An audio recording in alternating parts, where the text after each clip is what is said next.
Min Mutter.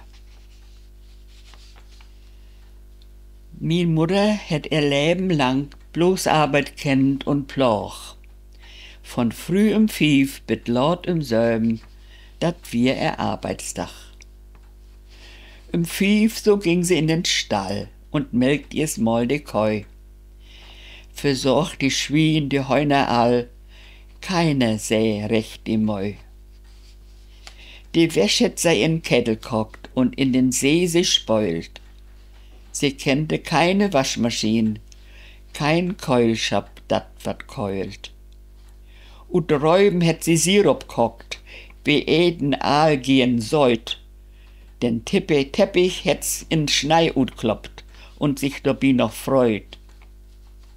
Sie läste gehen, wird doch nicht klaug, kennt keine Rass, kein Rau, und läste abends mal ein Baug, fühlen er die Augentau. Die Kinder krieg sie nebenbei, wat wär sie wunderbar. An Sonntag ha sie niemals fri, dat Fei, dat wir jo do. Von Urlaub hätt sie nie wat hört, von Haushaltsdach kein Rät, denn Urlaub has jo jeden Tag, wie min Großmutter sät. Will ich min Kinder mal vertellen, von gestern und von hüt, sagen sie, dat sind doch old Kamellen, dat wir ne ander Tiet.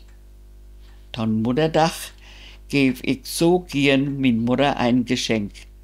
Nehmt mich nicht übel, wenn ich oft an mine Mutter denk.